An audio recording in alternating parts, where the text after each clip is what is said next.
함께하고 계십니다. 네, 더불어민주당 8.28 전당대회 앞두고 이른바 97세대 의원들의 출마 선언이 잇따르고 있습니다. 어제는 강훈식 의원 출마 선언했는데요. 우리 안에 무너진 기본과 상식을 되찾고 쓸모 있는 정치가 무엇인지 보여드리겠다. 예, 민주당 강훈식 의원 스튜디오에 모셨습니다. 안녕하세요. 네, 안녕하세요. 쓸모 있는 정치 확 다가오는데요. 쓸모가 없었던 정치였습니까?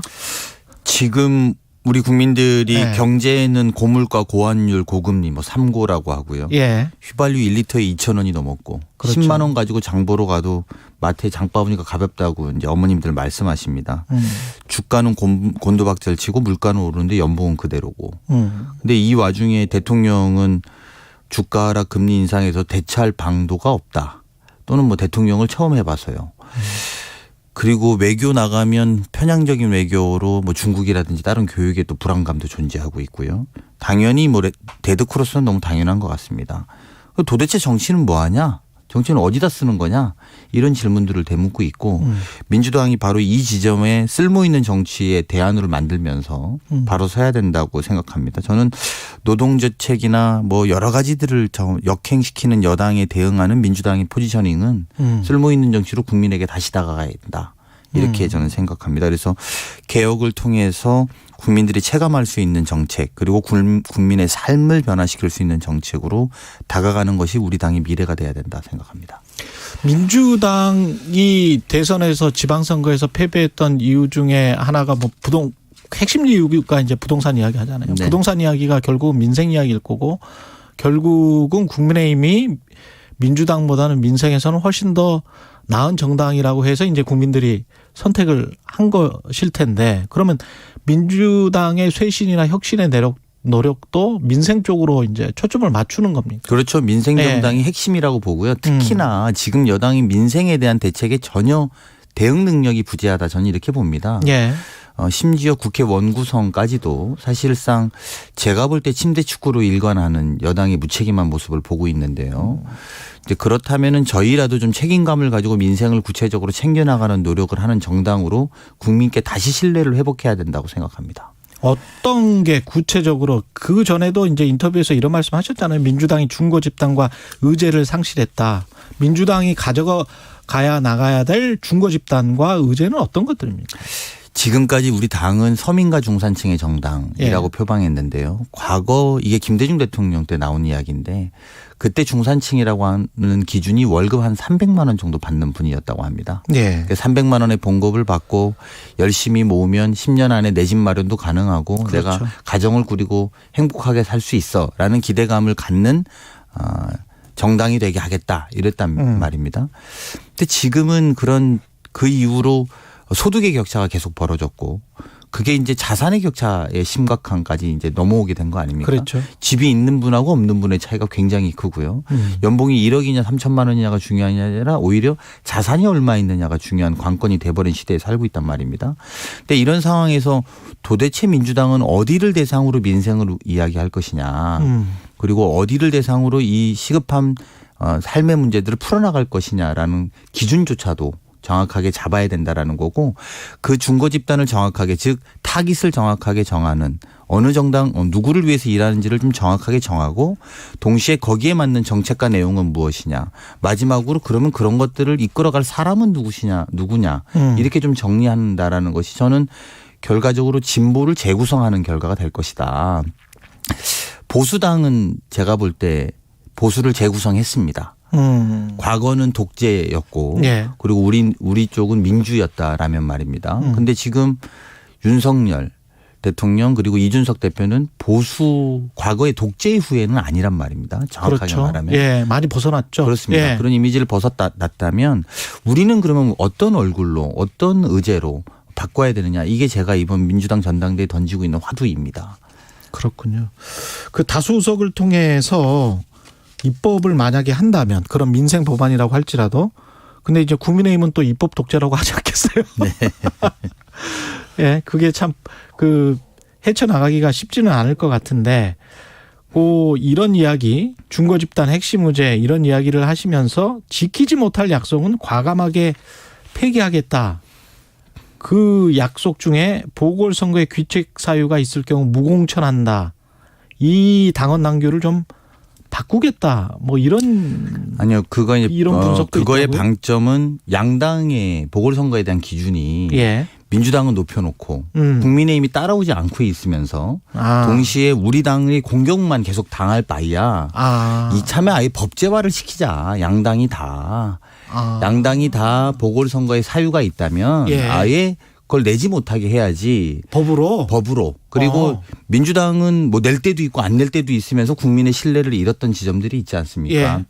그런 지키지 못할 약속 차라리 법제화 시키든지 아니면 그 도덕성에 대한 기준을 높이는 방향에 반대하는 것은 아닙니다. 예. 근데 이제 그런 것들을 저쪽 당은 하지도 않으면서 민주당을 매일 공격하는 용도로 쓰거든요. 그래서 본인들은 낮은 도덕성을 유지하면서도 높은 도덕성을 위해서 노력하는 정당을 공격받는 모양을 계속 방치할 것이 아니라 예. 그리고 오히려 법제화를 통해서 구체화시키자는 내용의 방점이 있는 것이고요.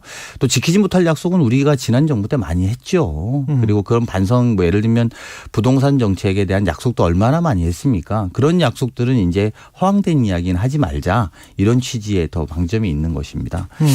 그리고 중고 집단 관련해서 지금 제가 더 고민하고 있는 걸 아까 추가로 네. 말씀을 좀 드리면 저희가 15년 후면 대한민국 인구 3천만 시대가 됩니다.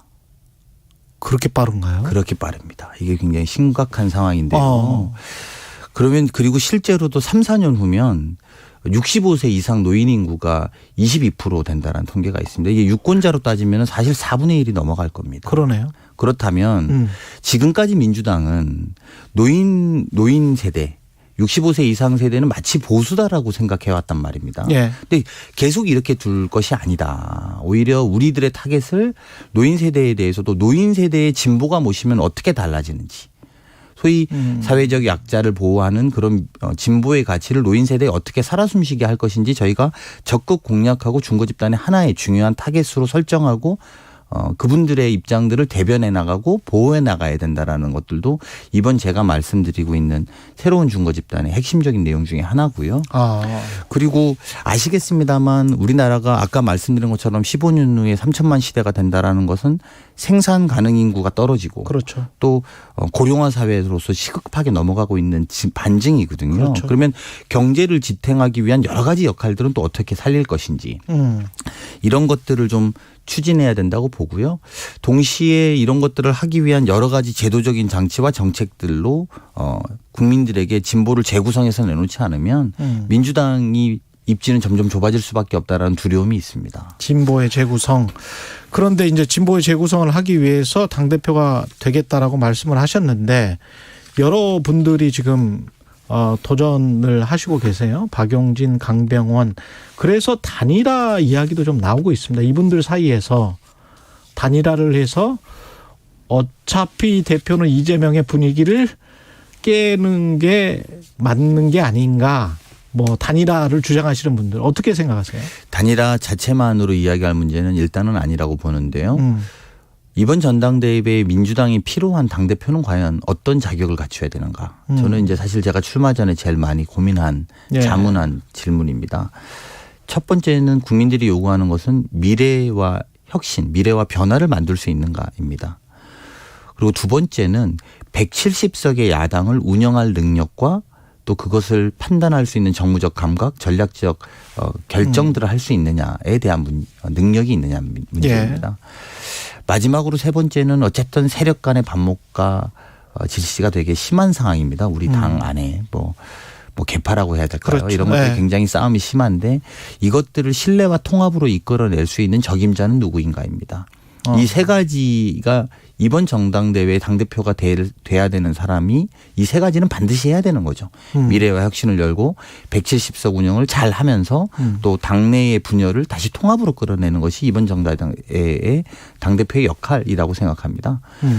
저희가 지금 이제 어제 출마 선언했는데 오늘 단일화를 물어보시니 제가 당황스럽긴 한데 아니 뭐 언론 보도가 좀 나왔어요. 충분히 저의 비전과 또 이런 이 세 가지의 기준에 제가 적합하다는 것들을 충분히 알려내고 필요하다면 이 조건이 되시는 분들이라면 누구라도 함께 이야기해 볼 수 있는 거 아닌가. 가능성은 열어두시는 거네요. 예, 뭐 그게 중요하다고 생각합니다. 오히려 앞에 그 전제 조건들 이것들을 해 나가기 위한 경쟁으로 만들어야지 민주당이 산다. 저는 이렇게 생각합니다.